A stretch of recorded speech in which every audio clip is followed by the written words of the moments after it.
오늘 저와 여러분은 100배의 결실과 정금같이 되기 위하여 라는 말씀의 제목을 가지고 하나님께서 우리에게 100배의 결실을 주시기 위해서 무엇을 원하시는가 하는 말씀들을 한번 정리해 보도록 그렇게 하겠습니다. 말씀의 본문은 마가복음 10장 28절에서 31절 말씀과 누가복음 8장 8절과 15절의 말씀입니다. 여러분은 미가서 7장도 조금 주의해서 살펴보기 위해서 펴놓으시고 또 깊이 한번 읽어보시는 시간이 되었으면 좋겠습니다. 풍성한 추수의 계절에 추수하는 자는 많은 추수를 하기를 원합니다. 어떠한 농부도 자신이 심은 그 곡식에 대해서 적은 소출을 거두기를 원하는 자는 아무도 없을 것입니다. 우리 하나님도 마찬가지시죠.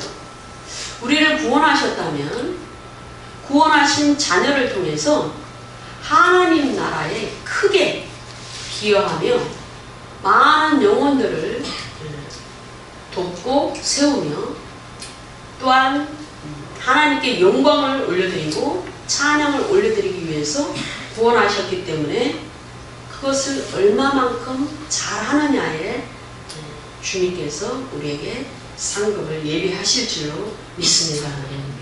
그런데 다행히도 하나님은 너무나 훌륭하신 하나님이시고 인격과 하나님의 성품이 온전하시기 때문에 항상 100배의 결실을 우리에게 허락하신다는 것입니다. 오늘 우리가 메인 본문인 마가복음 10장의 30절에 보시면 하나님 나라를 위해서 주를 따르는 제자들이 온전히 그 복음을 위하여 모든 것을 버리고 집이나 형제나 자매나 어머니나 아버지나 자식이나 전토를 벌인 자는 현세에 지금 이 세상에서 그 모든 버린 것에 100배를 받는다라고 증거하고 있습니다. 하나님 나라 안에서 그 추수법은 기본이 100배입니다. 온전한 충성과 온전한 헌신과 온전한 섬김을 주님께 올려드렸다면 기본적으로 100배가 약속되어 있다는 것입니다. 그 100배는 주님께서 약속하신 것입니다. 인간이 약속한 것이 아니고 주님께서 약속하셨기 때문에 반드시 그 법칙과 이론은 우리에게 이루어진다는 것입니다. 그러므로 그 100배의 결실을 우리가 어찌하면 얻을 수 있을까? 하나님의 그 계산법을 우리가 어떻게 이해하고 무엇을 준비할까? 라는 생각을 해야 됩니다. 누가복음 8장에 보시면 더러는 좋은 땅에 말씀의 씨가 심겨졌습니다. 하나님 말씀이 씨예요. 복음의 씨입니다. 그 씨가 좋은 땅에 떨어져서 심기면 100배의 결실을 한다라고 우리에게 증거하고 있습니다. 아멘. 근데 조건이 있어요. 조건. 그 조건이 뭐냐면 좋은 땅에 말씀이 떨어져야 된다는 겁니다.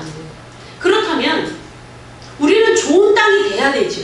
내 자신이 좋은 땅이 돼야 됩니다. 여러분이 좋은 땅이 되어 있어야 됩니다.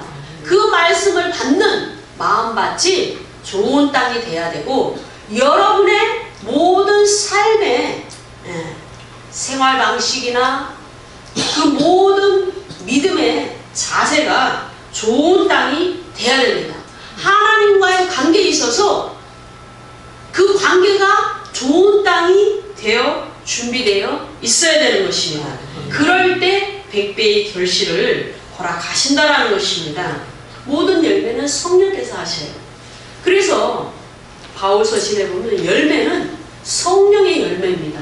그 열매는 우리에게 나타나는 인격적인 열매이기도 하지만은 실제적으로 우리가 마가복음 10장에서 주님을 위해서 집을 팔고 주님을 위해서 내가 가정을 좀 소홀히 하고 또 그 관계를 인간적인 그 관계를 내려놨을 때 주님께서는 그 모든 내려놓은 것, 버린 것, 또 손해본 것, 주님을 위하여 헌신한 것, 그것에 100배를 주신다고 말씀하셨습니다. 네. 누가복음 8장 15절에 보시면 좋은 땅에 있다는 것은 착하고 좋은 마음으로 말씀을 듣고 지키어 인내로 결실하는 자니라 그랬어요. 우리는 지난주에 하나님께 많은 추수를 내서 올려드려야 된다라는 것을 우리가 알고 얼마나 많은 그 추수를 올려드렸는가를 깊이 한번 뒤돌아보았습니다. 그랬을 때 하나님은 감사를 원하시기 때문에 우리가 감사하는 시간을 가졌고, 그럼에도 불구하고 하나님께서 우리에게 많은 열매를 맺기를 원하시는데 여전히 기도의 응답을 받지 못했거나 과정에 있거나 어쩌면 하나님 관계에 있어서 다르지 못하기 때문에 아직 열매가 결실을 바라보고 있는 그러한 기다림이 있어야 된다라는 것을 알았을 때는 인내를 해야 된다라고 했어요. 그래서 인내 자체를 하나님께 올려드려야 된다라고 우리가 말씀을 나눠봤습니다. 감사해야 되고 여전히 진행 중에 있는 모든 것들에 대해서 인내해야 되기 때문에 인내 자체도 하나님께서 원하시는 것이기 때문에 무엇보다도 그 인내를 올려드려야 된다는 것이죠. 근데 오늘 누가복음 8장 15절 말씀에도 좋은 마음으로 말씀을 듣고 지키고 그리고 인내로 결실하는 자니라 라고 말씀합니다. 단지 좋은 땅은 그 말씀을 아멘하고 받는 차원이 아니에요. 듣고 지키는 것입니다. 그런데 지킬 뿐만이 아니고 그 결실할 때까지 인내하라는 것입니다. 그것은 무엇입니까? 우리가 심고 물을 주고 그 태양의 뜨거움을 받는 그 계절이 지나가고 추수 때까지 인내해야 된다는 것이죠. 인내하면서 계속 그 곡식을 가꾸고 뿌린 씨가 모든 과정을 거치는 동안을 지켜보고 계속적인 정성을 쏟고 우리가 할 일을 해야 되는 것을 그 인내는 동반합니다. 그러므로 우리는 지난주에 그 말씀과 연결하여서 100배의 결실과 또 정금같이 되기 위하여 내가 좋은 땅이 되기 위하여 어떻게 해야 되는가? 주님은 과연 우리에게 무엇을 원하시는가? 라는 말씀을 살펴보는 그런 이 시간입니다. 첫째로 여호와의 손을 보고 구별을 택하라. 이 구별은 구분입니다. 구분입니다. 악한 것에서 나를 선하게, 더러운 것들로부터 나를 깨끗하게, 죄악된 그런 모든 곳에서부터 나를 죄가 없는 선으로 나를 구별하여 내 스스로 결단하는 것입니다. 그러기 위해서 위해서는 기준이 있어야 되죠. 기준. 무엇이 말씀인가? 어떤 것이 하나님 뜻인가? 어떤 방법이 주님이 원하시는가? 라는 것을 알아야 됩니다. 그렇다면은 우리의 삶 가운데서, 우리의 믿음의 여정 가운데서 나를 인도하시고 또는 나에게 당면한 하나님께서 만지시는 그 영역 가운데서 주님의 손을 볼 줄 아는 그런 영안이 열려야 됩니다. 주님이 지금 어디에서 나를 만지시고 계시는가? 어디에서 무엇을 하고 계시는가? 어떻게 나를 인도하고 계시는가? 이것을 알아야 됩니다. 주님이 원하시는 곳에 있는 그 성도가 주님을 쫓는 자입니다. 주님은 이쪽 방향으로 나를 인도하기를 원하시는데 내가 주님께 아닙니다 주님, 저는 이쪽입니다 라면서 주님을 조정할 수는 없습니다. 우리는 주님을 쫓아야 됩니다. 제자로서 주님을 따라가야 됩니다.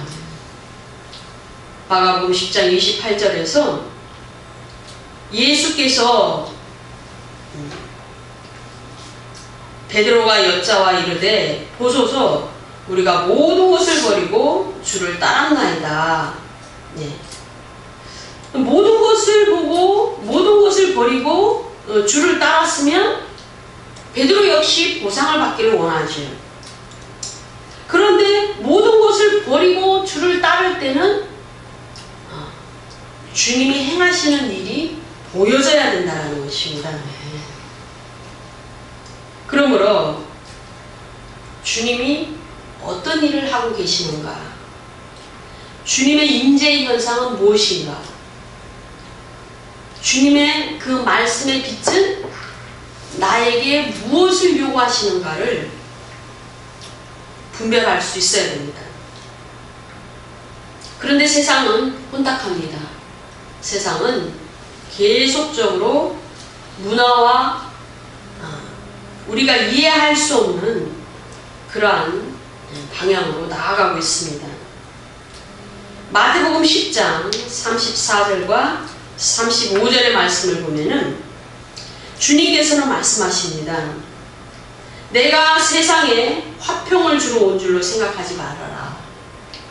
내가 온 것은 화평이 아니요 거움을 주러 왔다.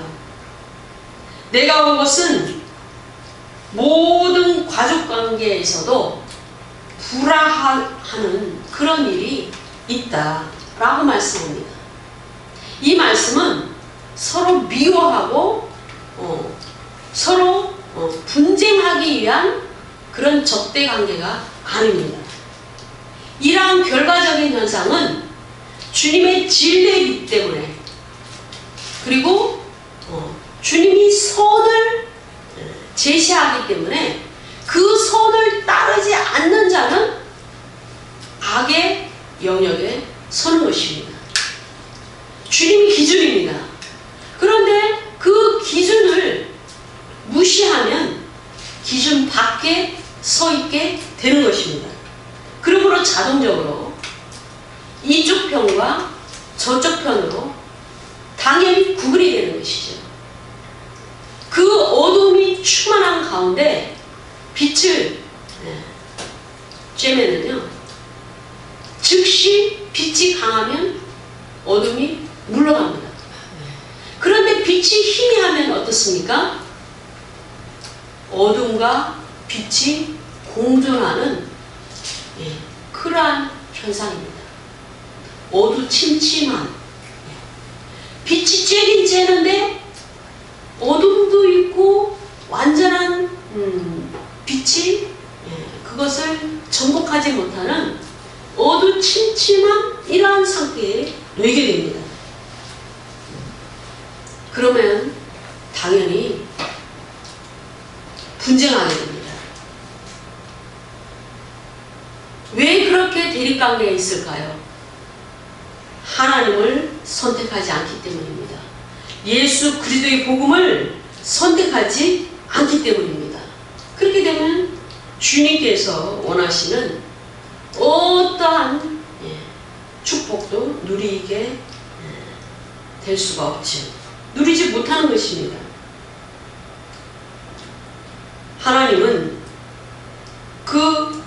우리가 붙잡고 있던 그 어둠을 버릴 때, 우리가 붙잡고 있는 그 세상을 버릴 때, 내가 붙잡고 있던 그 죄악의 모습을 버릴 때 역사가 나타납니다. 아멘. 내려놓을 때 역사가 나타납니다. 아멘. 내가 주님을 선택할 때 역사가 나타납니다. 주님의 인정이 주어지는 것입니다. 그래서 마태복음 10장 38절에 보시면 또 자기 십자가를 지고 나를 따르지 않는 자도 내게 합당하지 아니하니라 라고 말씀합니다. 주님이 지금 내 삶의 영역 가운데서 어떤 일을 하고 계시는지를 분명히 알아서 주님을 선택하는 겁니다. 그런데 단지 선택하는 것은 때로는 죽음과도 같은 무거움을 우리에게 줄 수 있다는 것입니다. 십자가를 져야 된다는 것입니다. 주님을 선택할 때에 내가 현재적인 그 눈으로 보면은, 육신적인 눈으로 보면은 손해를 볼 수 있어요. 손해가 되는 것처럼 느껴져요. 그렇기 때문에 그것은 십자가가 되는 것입니다. 십자가는 무겁습니다. 십자가는 죽음의 상징입니다. 그럼에도 불구하고 그 십자가를 졌을 때 드디어 그 영혼은 영원한 부활의 생명이 주어지는 것입니다. 그러므로 우리는 구별되어야 됩니다. 세상은 지금 연합했습니다. 모든 종교는 연합의 길로 가고 있습니다. 세상의 모든 종교의 중심에 우리는 바티칸이 있는 것을 알고 있습니다. 끊임없이 돈을 만들어내기 위해서, 끊임없이 영혼을 그들은 사고 팔면서 이제는 공산주의와 이제는 또 사회주의와 그렇게 손을 잡고 계속적으로 어두움의 길로 영혼들을 이끌어가고 있습니다.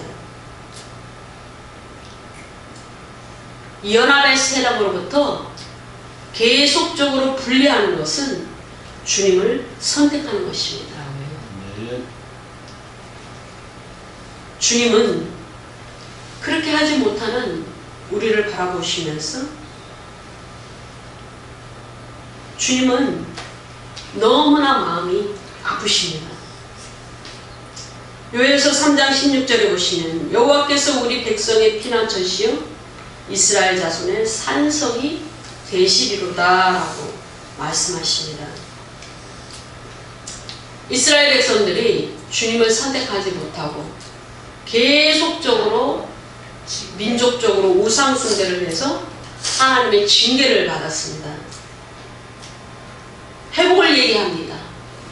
주님은 회개하면 너희들을 회복시켜 줄 것이다 라고 말씀합니다. 그럴 때 이스라엘 백성에게 그저 단지 회개하라고 말씀하는 것이 아니고 그들에게 소망을 줍니다. 힘을 주십니다. 나는 너희들의 피난처가 될 거다. 나는 너 이스라엘 자손의 산성이 될 거다 라고 말씀하십니다. 우리가 어떤 것을 피하여 막 도망갈 때, 따라오는 추적자들을 피하여 도망할 때 피할 곳이 있다면 얼마나 좋은 일입니까? 우리가 숨을 수 있고 모든 거센 바람과 모든 대적자들로부터 피할 수 있는 산성이 있다면 얼마나 좋습니까? 주님은 우리가 구별될 때 그러한 주인이 되어 주실 것을 약속하십니다. 구별될 때 비로소 주님께로부터 공급되는 모든 환경과 모든 손을 통해서 결실이 있게 되는 것입니다. 구별될 때 내 안에서 이제는 비로소 소속이 생기며 정체성이 이루어진다는 것입니다. 하박국 2장 4절에 보시면 보라 그의 마음은 교만하며 그 속에서 정직하지 못하나 의인은 그의 믿음으로 말미암아 살리라 라고 주님은 말씀합니다. 이 말씀은 그 문맥에서 보면은 예수 그리스도에 대해서 나타내는 그 숨겨진 주님의 이름이 있습니다. 그것은 뭐냐면 주님은 믿음의 닻이라는 겁니다. 우리가 배를 띄우고 항구에 정착할 때 떠내려가지 않기 위해서 닻이 필요합니다. 그래서 주님이 그 표류하지 않는 닻이 되어준다는 것입니다. 그러므로 우리는 용기를 내고 믿음을 바라여 구별되는 그러한 선택을 해야 됩니다. 그럴 때 우리가 좋은 밭이 되어서 결실할 수 있습니다. 두 번째로 여전히 남은 결실을 끝까지 인내로써 추수하기 위하여 죄악과 죄의 씨를 버려야 됩니다. 죄악은 죄의 행위에 대한 열매입니다. 죄악은 죄의 결과에 대한 열매입니다. 결과적인 행동입니다. 그것을 죄악이라고 합니다. 그러나 죄의 씨는 뭐냐? 우리 안에 있는 본성입니다. 그것이 죄의 씨입니다. 계속적으로 음란한 생각을 하면 결국은 음란의 행위가 결과로 이어지게 됩니다. 계속적으로 나쁜 생각을 하게 되면 나쁜 행동을 하게 됩니다. 그것을 얘기하는 것이죠.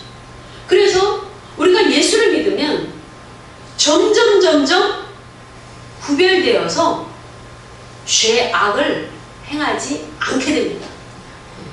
나쁜 하나님 보시기에 나쁜 모든 행동을 자제하다가 자제가 시간이 지나서 더 성숙한 신앙의 단계로 들어서면은 이제는 끊어버리게 됩니다. 그래서 우리가 주님 앞에 오게 되면 그런 선한 사람이 되는 것이죠. 그런데 이제는 신앙이 점점점 더 깊어져서 목까지 그 목까지 차는 그 성화를 계속적으로 우리가 추구하면서 나아갈 때 주님의 얼굴을 추구하고 나아가고 주님과 연합하고 성령과 연합하여 사는 그러한 삶을 살 때는 이제 본성도 바뀝니다. 인간의 본성이 바뀌기 쉽지 않아요. 대부분의 인간은 자기 유익을 위해서 행동합니다. 그러나 그 악한 행위를 그 본성을 버리고 주의 영광을 위해서 주님의 이름을 위해서 그렇게 살게 됩니다. 그래서 시기, 질투, 미움, 복수심, 또 자기를 높이는 자기의, 교만, 이런 것을 버리게 되는 것이죠. 그게 죄의 씨를 버리게 되는 겁니다. 이스라엘 백성들을 보면은 그것이 이루어지지 않았어요. 왜요? 계속적으로 드리는 제물 제사로는 바뀌지 않기 때문입니다. 그 영이 거듭나야 비로소 본성이 변화가 됩니다. 그래서 여러분은 반드시 성령 충만한 사람이 돼야 되는 것입니다. 성령 충만만이 그 열매를 얻을 수가 있습니다. 이스라엘 백성들을 하나님은 사랑하셨고 그 수가 졌고 척박한 땅을 허락하신 이유는 그 척박한 환경에서 주님께 구하여 농사 짓고 주님과 함께 살 수 있도록 하기 위한 것이죠. 그래서 그들은 하나님의 백성으로서 살기를 원하셨습니다. 그런데 그들은 계속적으로 음란과 우상숭배와 죄악을 저질렀습니다. 우리의 인생처럼 그렇게 비교가 될 수가 있죠. 주님은 에스겔 16장에 보시면 이스라엘 너, 예루살렘 너, 예루살렘은 이스라엘을 부르는 말과 같은 의미입니다. 내가 너희를 애굽에서 이끌어내어서 예루살렘을 허락하고 성전을 허락하고 시내산에 그 율법을 줬는데 너희는 나의 은혜를 다 잊어버리고 도대체 나와는 상관이 없는 죄악의 길로 가는구나 라고 주님은 말씀합니다.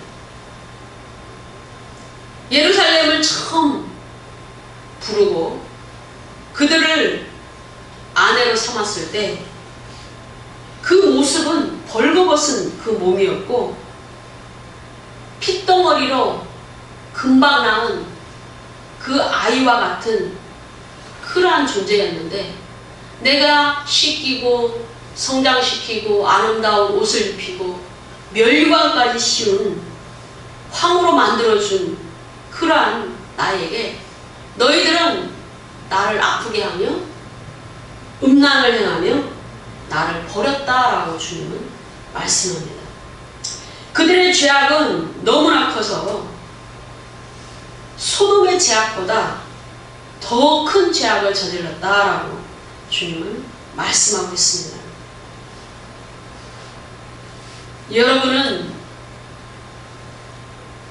올 한 해 동안 하나님을 아프시게 하거나 하나님께 지은 죄가 있다면 다 회개하시기 바랍니다. 주님께서 그 모든 죄악을 지워버려 주시는 그러한 회개가 있어야 됩니다. 주님께서 너는 이제 내가 너의 믿음을 인정한다 라는 수준의 순종으로 나아가야 될 줄로 믿습니다. 그러한 죄악뿐만이 아니고 드러나는 그러한 죄악을 다 회개하고 버리고 이제는 죄의 신을 버려야 합니다. 그 죄의 신은 본성이라고 말씀드렸죠? 그런데 그 본성 중에서 가장 버리기 어려운 것이 있다면 자기 의입니다. 욥기서 27장에 보시면 욥은 자기 의를 끝까지 붙들고 있었습니다. 세 친구와 그리고 젊은 청년 엘리바스가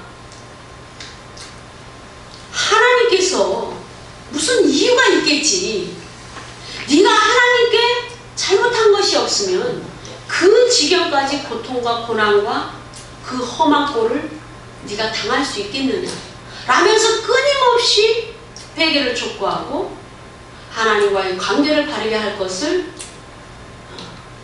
권면했습니다. 그러나 욥은 자신에게 죄가 있다면 늘 번제를 드렸고 자신의 아들들을 위해서도 끊임없이 제사를 드렸기 때문에 자기 의가 너무나 강력했습니다. 욥이 그 악창이 나고 피고름이 떨어지며 잠을 자지 못하는 그런 고통 가운데서도 정말 숨을 쉴 수가 없는, 겨우 목숨만 붙어있는 그런 고통 가운데서도 욥이 끝까지 붙들고 있었던 것은 자기 의입니다. 하나님은 그 의를 깨트리기를 원하십니다. 그 의가 박살나기를 원하십니다. 그 의가 내려져서 나는 아무것도 아닙니다. 바울이 고백했던 그 고백을 욥이 하길 원하셨던 것입니다. 바울은 그 가말리엘 문화에서 그 모든 율법에 대해서 박식하고 주를 온전히 순종하며 충성으로 헌신했습니다. 그런데 그의 모든 것은 부활의 주를 만난 이후에 배설물과 같이 여겼다라고 기록하고 있습니다.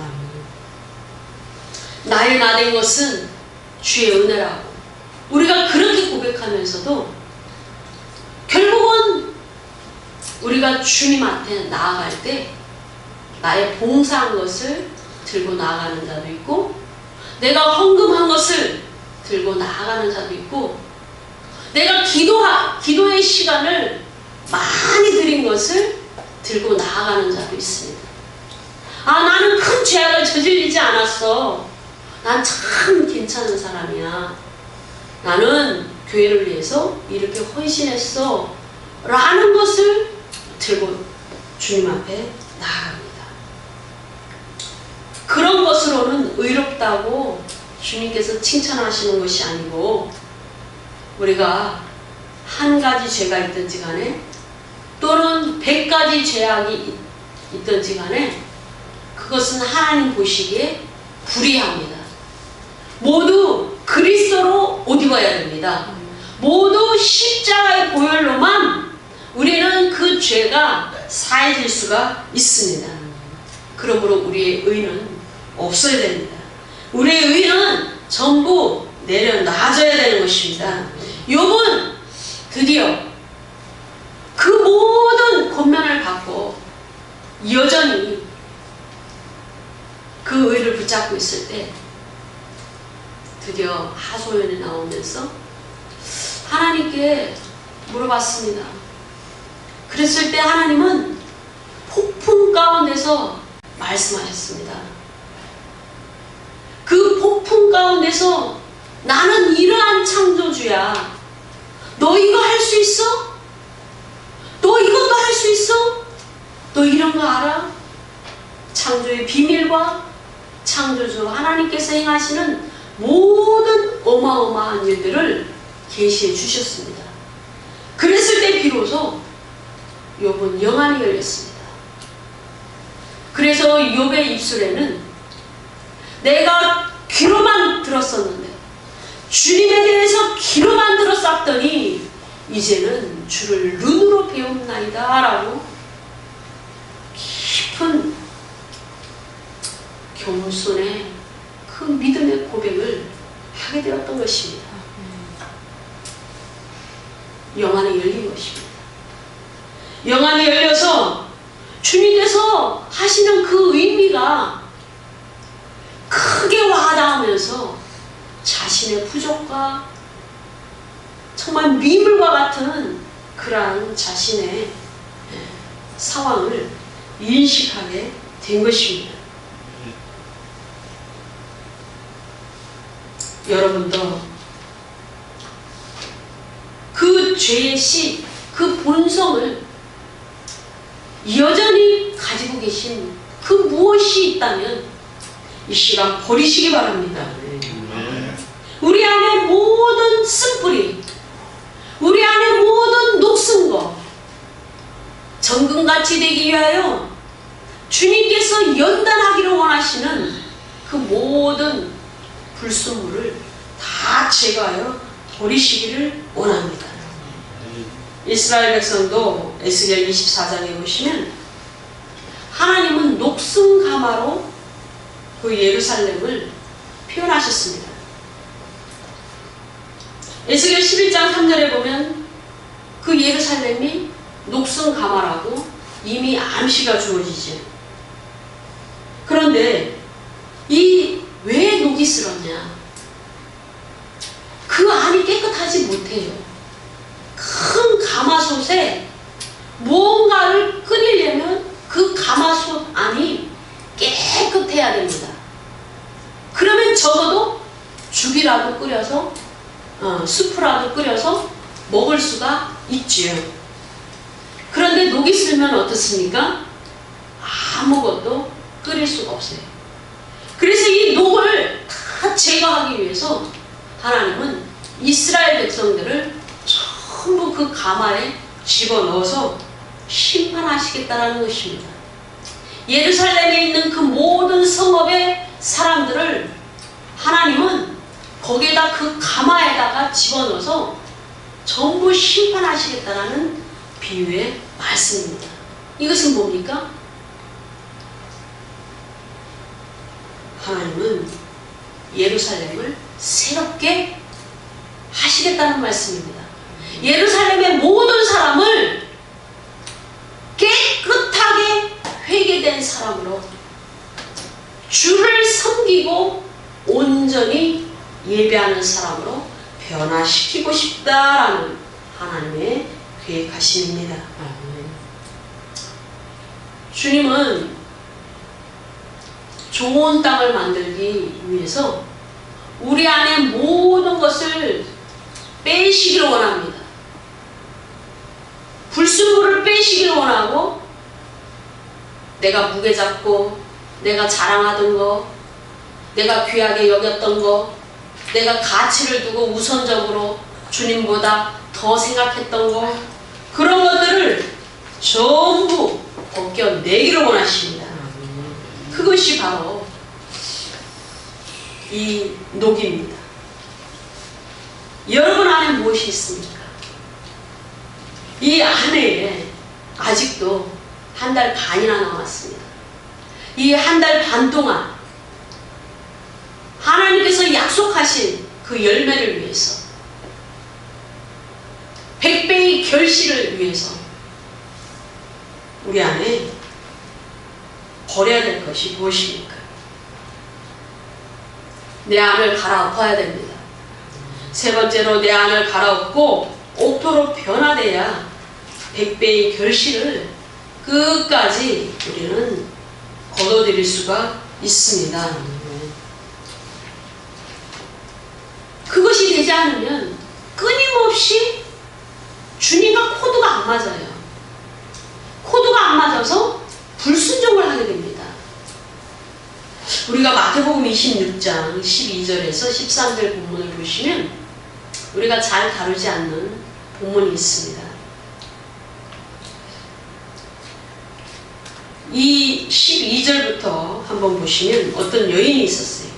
근데 그 여인이 그 당시에 이 향기 나는 기름, 향유는 되게 비쌌습니다. 지금 현대어로 말하면 고급져요, 고급져. 예, 가치가 무진장 비쌉니다.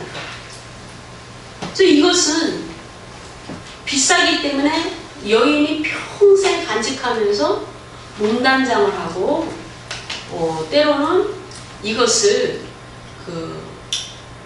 결혼할 때 지참에 가는 그러한 필수품으로 여겨졌습니다.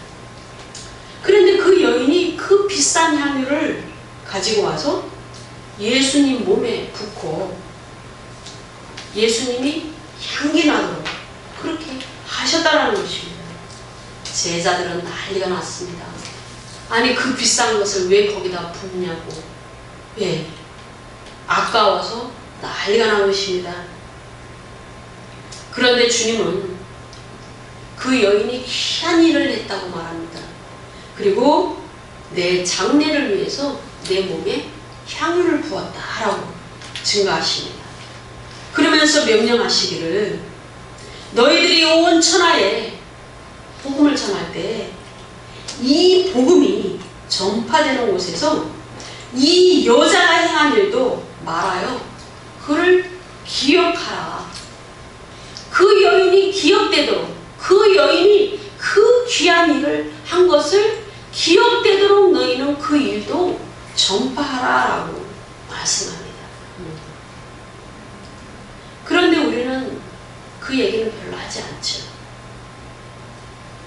작은 단적인 예지만 우리는 예수를 믿는다고 하지만 내가 기준을 정하고 내가 방법을 정하고 내가 시기를 정해서 계속적으로 불순종을 하고 또는 원천적으로 성령의 역사를 차단시켜버립니다.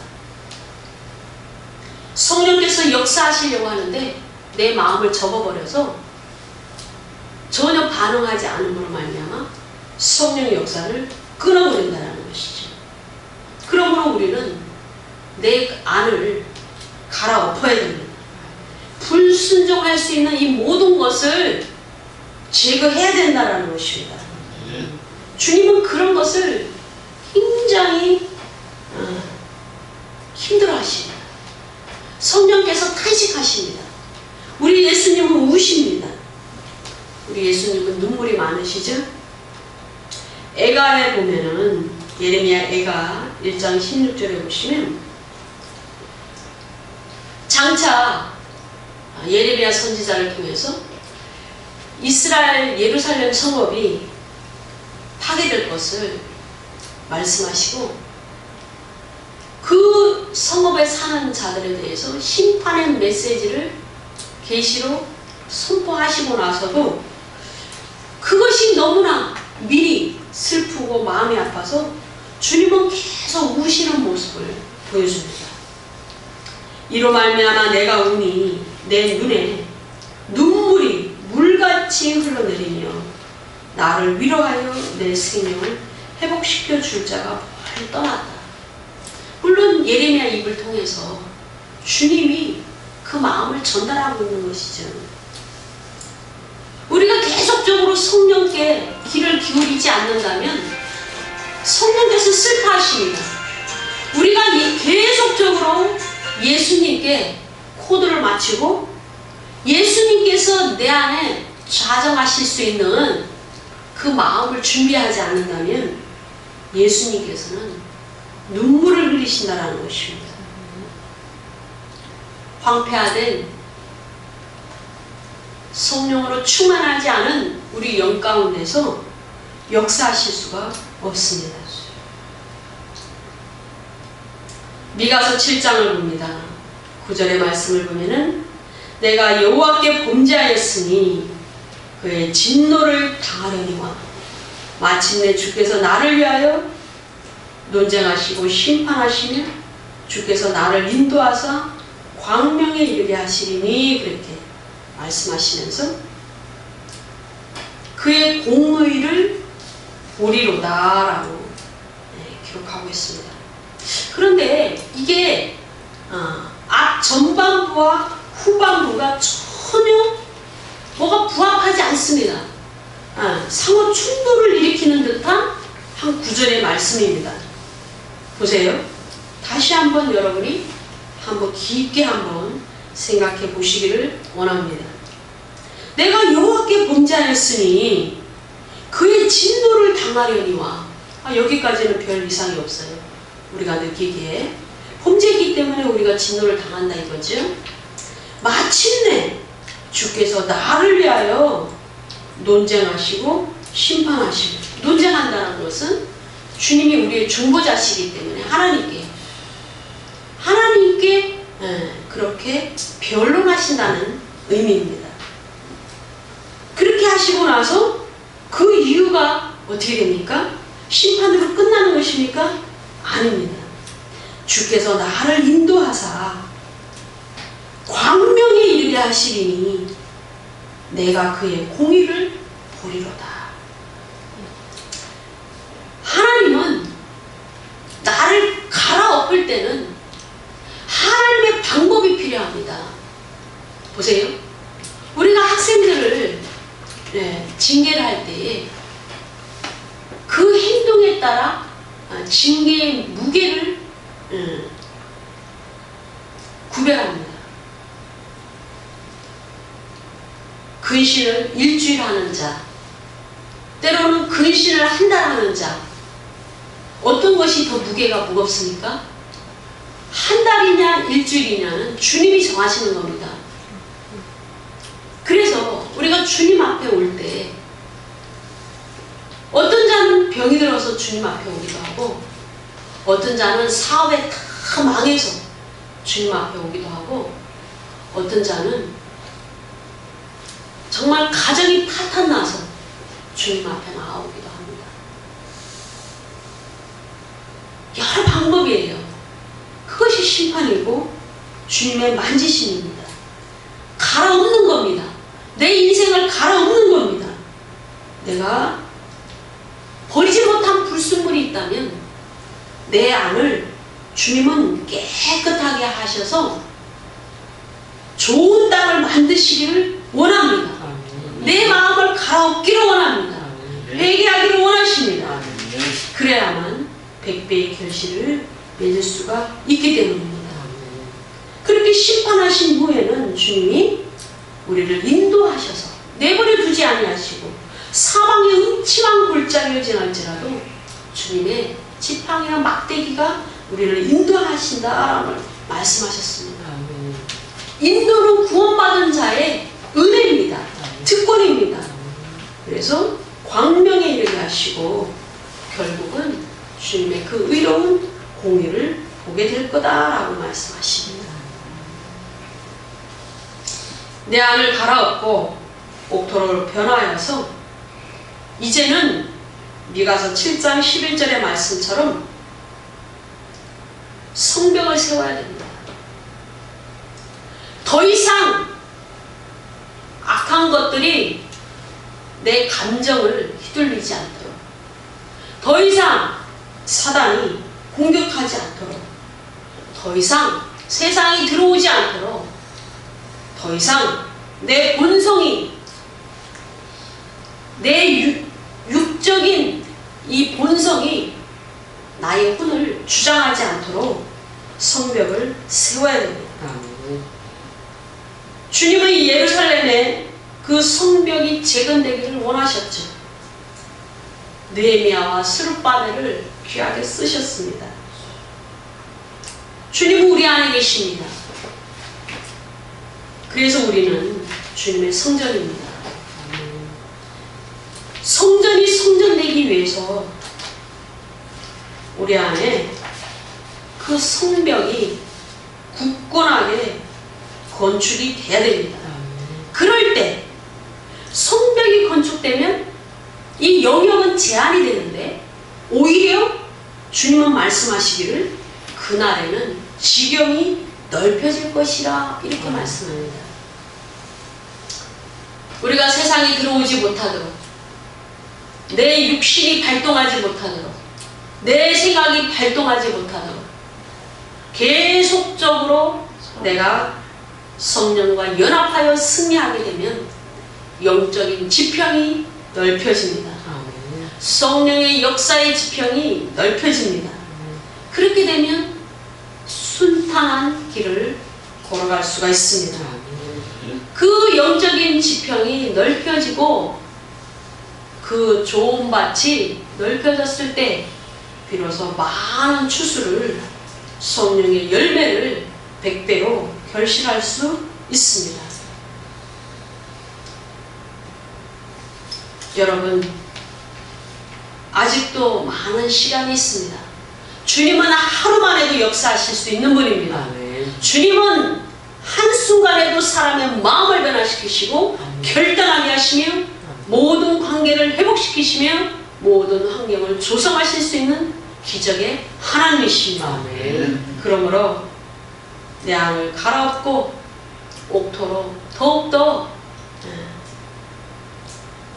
부족함 없이 만들어서 여전히 결실하지 못한 부분이 있다면 100배의 결실을 맺고 여러분이 여러분 자체를 주님 앞에 정금같이 올려드리는 귀한 남은 시간들로 채워주시기를 축복합니다.